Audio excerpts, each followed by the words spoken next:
Jadi kalau misalnya nggak punya uang mau masak gitu, tidak pernah sambat sama kita. Adanya adalah juali apa yang dia punya. Jadi termasuk perhiasan, kain itu habis. Jadi kami itu sempat mengambil kembali satu lemari itu di tempatnya yang jual kain, dan perhiasan yang dipakai beliau pun segede sama dengan istri yang lain pun sudah dijual.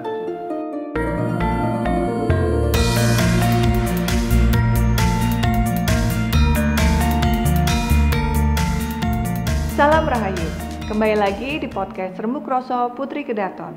Sebelumnya kita membahas tentang sosok dari Eyang Sinuhun Hamengkubuwono ke-9. Nah, kali ini saya akan membahas tentang Kanjeng Raden Ayu Windianingrum. Siapakah beliau? Nah, ayo ikut perbincangan saya kali ini untuk mengenang Ibunda Sang Raja ceritanya. Nah, hari ini bersama saya adalah Gusti Kanjeng Ratu Hemas dan juga ditemani Gusti Kanjeng Ratu Condro Kirono. Selamat siang Ibu dan Mbak, matur nuwun sudah bersedia hadir di podcast kita yang berlima ini. Alhamdulillah semua sehat ya? Sehat. Nah, jadi tema kali ini memang tidak ada narasumber yang pas kecuali memang Ibu gitu ya. Karena saya sendiri dan Mbak Hayu belum sempat, Mbak Madu juga belum sempat ketemu dengan Eyang Windian ya. Jadi memang kalau memang kita mau mengulik tentang Eyang Windianingrum ini memang yang pas adalah dengan Ibu. Nah, secara pribadi saya sendiri sebenarnya pengen dengar cerita tentang beliau gitu ya. Karena kebetulan ini bulan April, ini kan juga identik dengan Hari Kartini, Harinya Emansipasi Wanita Indonesia. Akan pas untuk mengenang sosok yang melahirkan Ngersodalem dan juga putra-putra Hamengkubuwono IX lainnya. Nah, jadi Ibu kalau sekarang para wayah dalem seperti Marel, Arti, Drastia dan juga anakku kan menyebut Eyang Bu-nya itu kan dengan kata-kata Eyang Bu gitu ya. Ini memang agak beda gitu ya. Berawal dari Marel. Nah, kalau misalnya dulu waktu aku kecil dan Ibu dari Ngersodalem itu masih ada, kira-kira seharusnya saya nyebut beliau sebagai apa, Bu? Bu Ageng. Bu Ageng. Oke, siap. Nah, jadi Ibu sendiri nyebut Eyang Windian Bu Ageng. Ya. Oke. Nah, kita mau cerita nih tentang pertemuan pertama Ibu dengan Bu Ageng gimana ceritanya? Pada waktu apa, Bu? Pada waktu pertemuan pertama itu pada waktu saya berkunjung ke Jogja karena mau nyadran, terus sama Ngersodalem ke-10 diperkenalkan, dibawa masuk ke keraton dan dikenalkan sama Bu Windian. Saya manggilnya Bu Windian waktu itu. Terus pertama memang sebenarnya orangnya itu penuh senyum, jadi begitu ketemu saya senyum, walaupun melihat dari atas sampai bawah karena saya masih ingat saya pakai rok mini warnanya hijau dan beliau kaget ngelihat saya pakai rok mini. Terus tapi baik sambutannya dalam arti nanyakan nama saya, terus rumah saya, terus segala macamnya yang yang beliau butuhkan untuk mengetahui saya bersaudara berapa, biasa seperti biasa itu. Nah, setelah kenal, terus berikutnya setiap saya ke Jogja diajak sama saudara ke-10 itu selalu ketemu dengan Bu Windian. Terus kemudian berjalannya waktu, belum sampai menikah, saat itu ibu mertua sudah cerita tentang gosip tentang pacarnya saudara. Ada yang mau kita ulik hari ini, Bu? Atau enggak ada. Udah. Semua udah kalah kok ya sama Ibu ya. Kira-kira itu. Terus kemudian setelah menikah Bu Windian itu sangat, dari yang saya lihat dari semua istri yang ada itu beliau tuh yang paling menggemari masak. Jadi itu menurun pada Ngersodalem ke-10 juga. Nah, setelah kami punya anak, yang pertama beliau tuh sangat senang sekali karena punya cucu pertama dari 4 anaknya. Ya. 4 putranya. Jadi dengan Jeng Mangkubumi maupun Jeng Kirono. Nah, pada waktu Jeng Kirono lahir itu karena lahirnya di Jakarta, saat itu gimana caranya saya bisa membawa ibu mertua itu ke Jakarta. Padahal selama hidupnya belum pernah keluar dari Jogja. Ya. Jadi akhirnya berhasil, kami bawa ke Jakarta. Pada waktu itu malah sama ibu saya diajak nginep ke villa kami di Puncak, terus diajak keliling-keliling Jakarta, tapi tidak sendiri, berdua sama Bu Astungkoro dan yang Lanten kalau nggak salah, bertiga. Jadi alhasil saya bisa membawa mereka keluar untuk melihat dunia lain.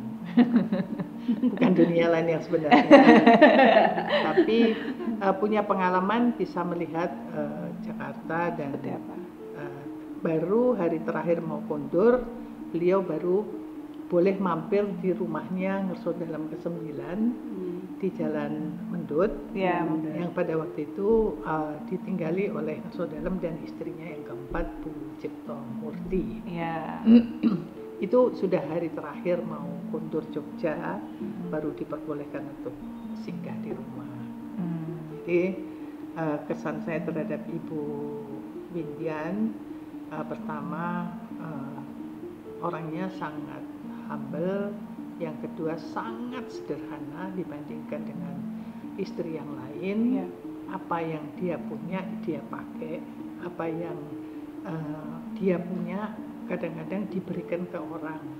Jadi setiap hari masak itu biasanya untuk ngirimi orang-orang yang apalagi hobinya nonton ketoprak. Nah, setiap hari ketoprak di alun-alun selama 3 bulan, ya selama 3 bulan itu beliau masak untuk para seniman ketoprak itu. Jadi ya termasuk pemborosan sebetulnya, karena kan satu grup itu kan banyak. Iya, banyak sekali. Nah, itu kira-kira ibu mertua saya seperti itu, dan saya sangat pada waktu itu karena sangat sayang sama anak-anak saya, sempat Jeng Mangkubumi sama Jeng Kirono itu saya tinggal selama 1 bulan. Saya titipkan di keraton karena kami harus cari kerja. Kira-kira waktu itu kami ke Cannes di Perancis itu untuk cari film, dan itu berkeliling sampai ke Hong Kong. Jadi 1 bulan itu kami titipkan. Ibu mertua saya senang banget karena dititipi cucu, dan saya saat itu dengan Ngerso Dalem pergi selama 1 bulan. Oh, kalau itu aku nggak ingat. Nah, terus 1 bulan itu setelah saya pulang, saya juga mendapatkan bonus karena anak-anak ternyata di rambutnya kutunya banyak. Karena mungkin dari ketularan dari abdi dalem atau apa yang mengasuh. Jadi saya pulang itu ya tuku serit, tuku obat tumo, kira-kira gitulah. Tapi ya itu zaman dulu. Jadi memang saya kira mungkin yang penting saya bisa nitipkan anak-anak dalam 1 bulan. Nah, kalau sekarang saya belum pernah dititipi anak. Yakin Ibu mau? Anaknya Mangkubumi, anaknya Bendoro sama Ayu selama 1 bulan. Yang paling lama dititipi adalah anaknya Kirono.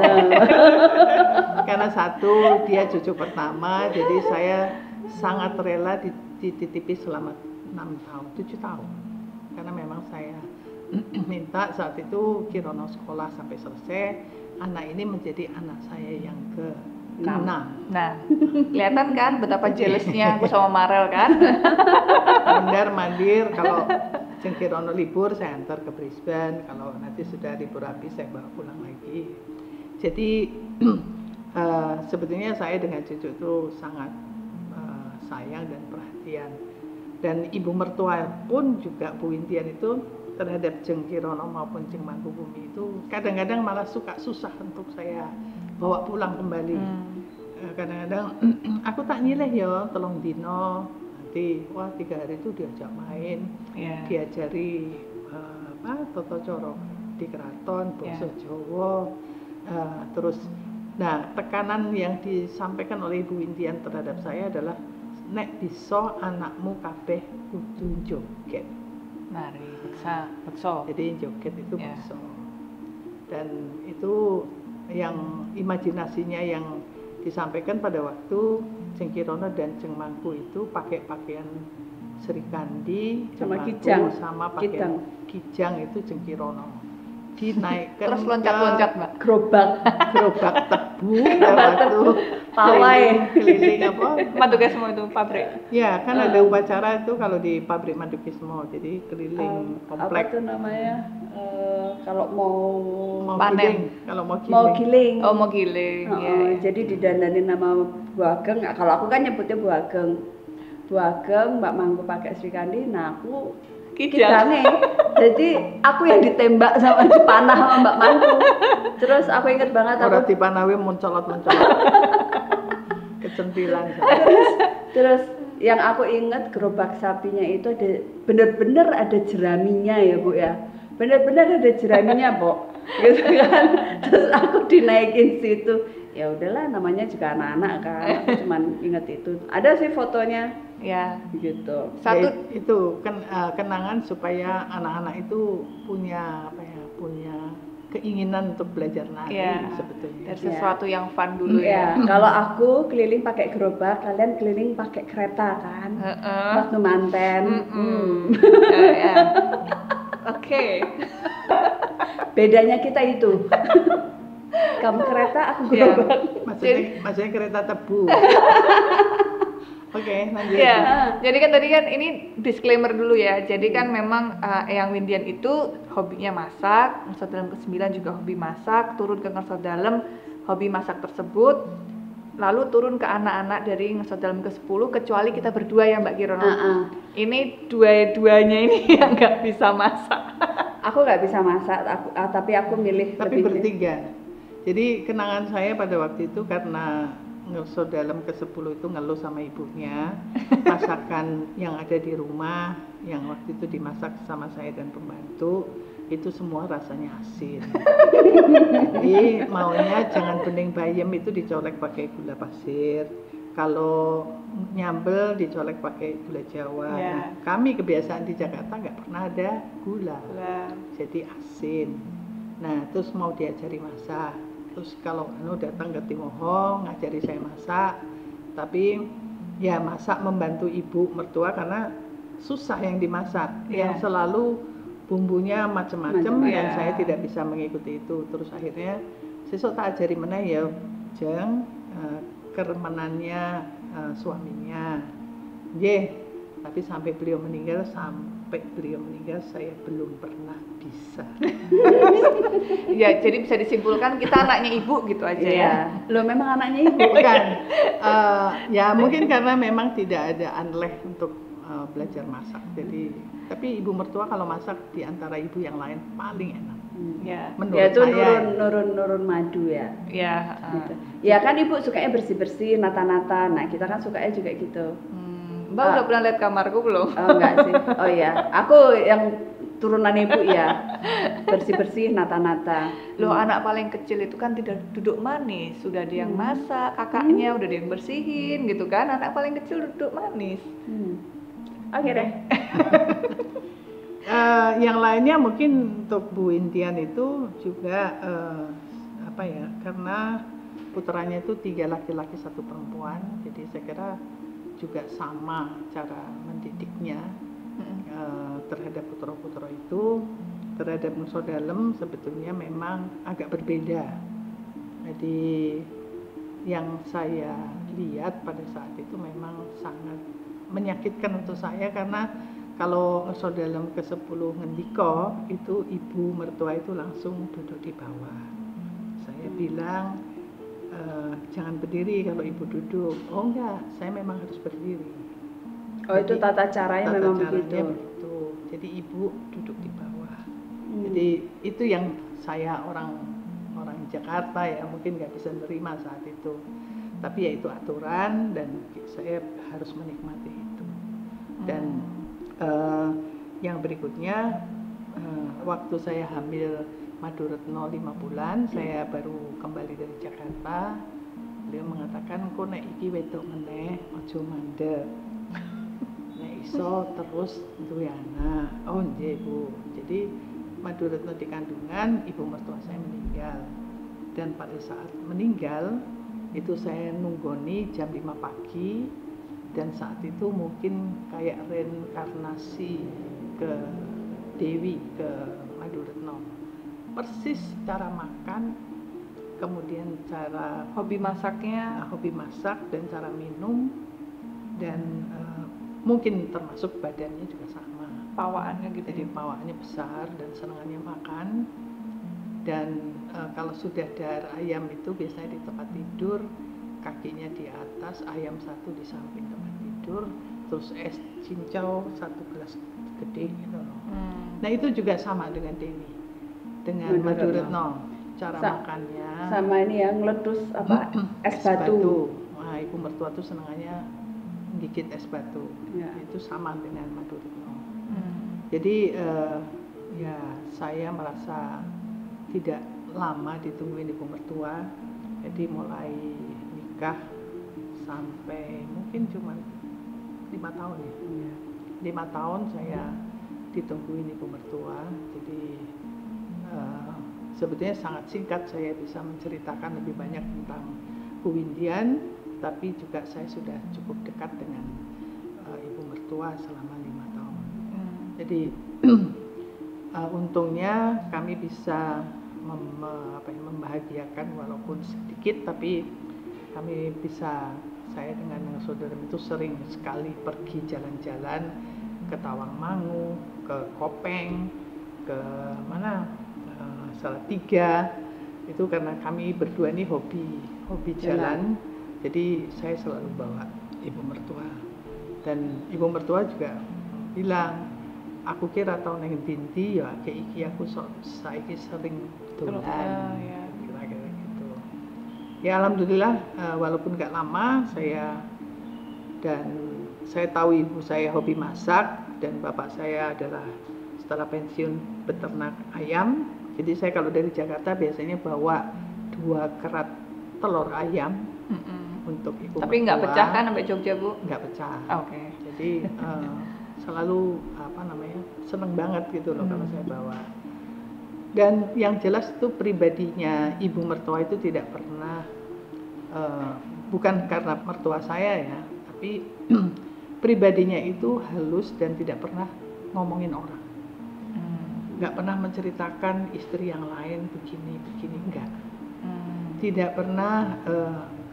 Jadi kalau misalnya nggak punya uang mau masak gitu, tidak pernah sambat kita.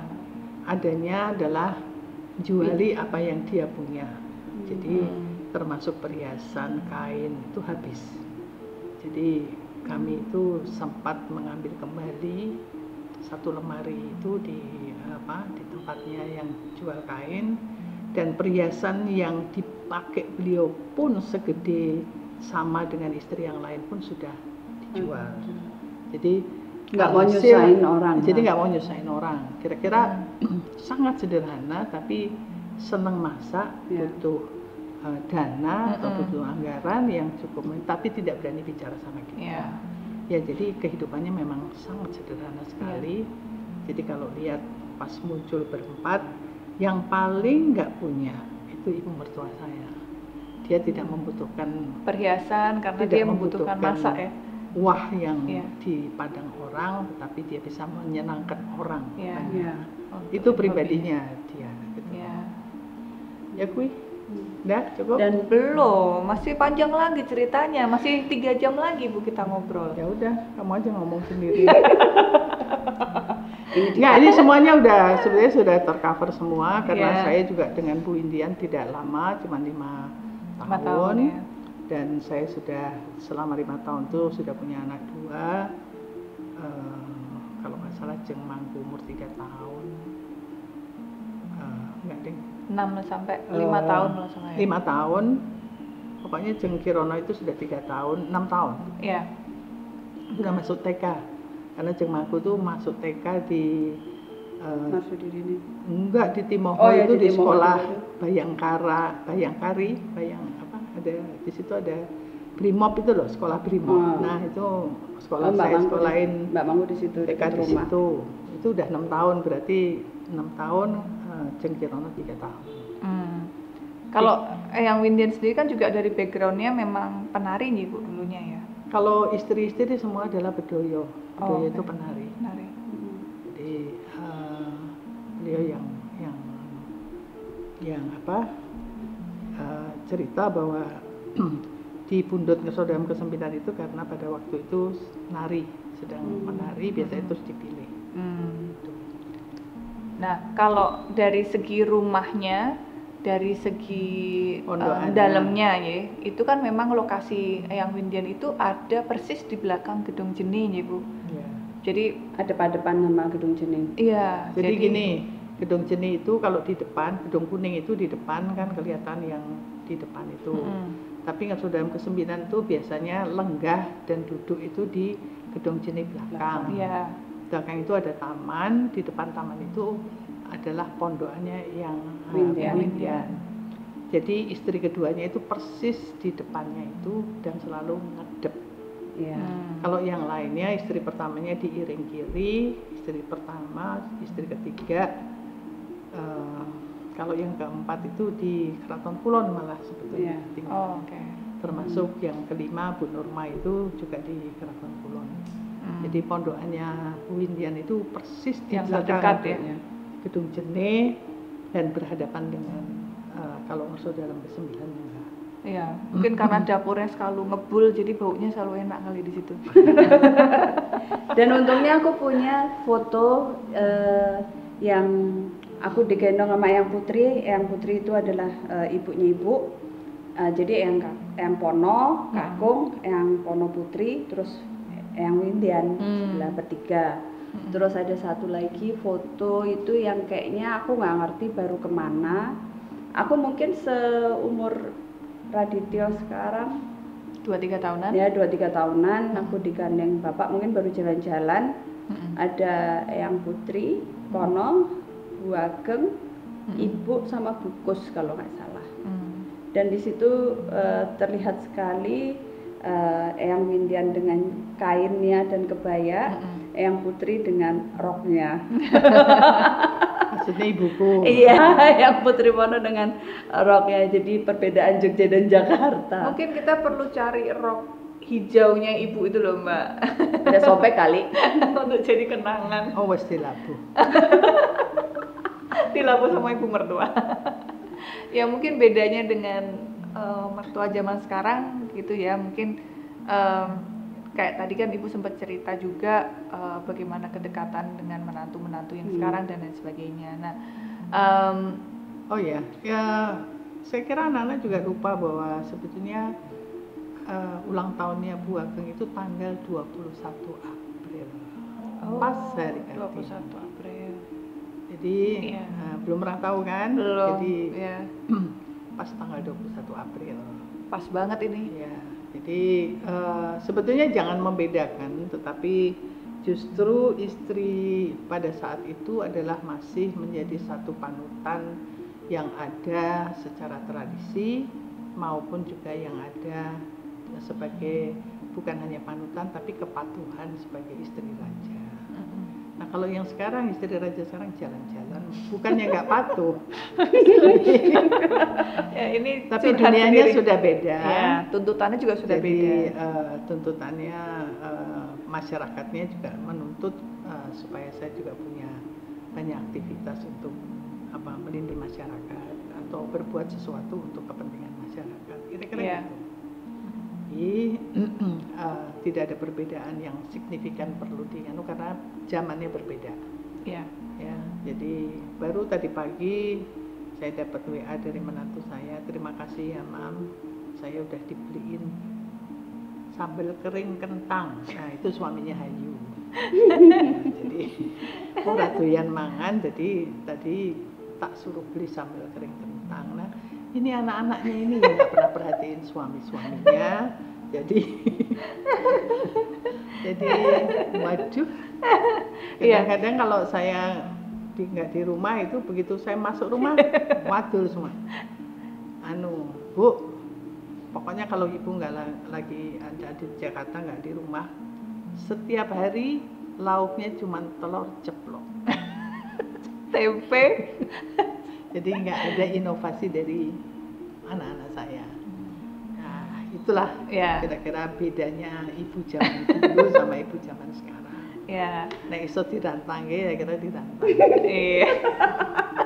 Ini yang saya job sekarang nih. Saya nggak bisa bayangin nanti 5-10 tahun yang akan datang kalau mereka punya rumah sendiri-sendiri, aku kurang ngerti itu apa yang Catering. Ya itu aja ya, Ya. Mbak Bendoro, Mbak Kirono, saya kira semua ada ada zamannya dan semua juga tetap tradisi kebiasaan keraton, anak putri-putri keraton dan kebiasaan orang Jawa itu masih banyak yang perlu diugemi. Iya.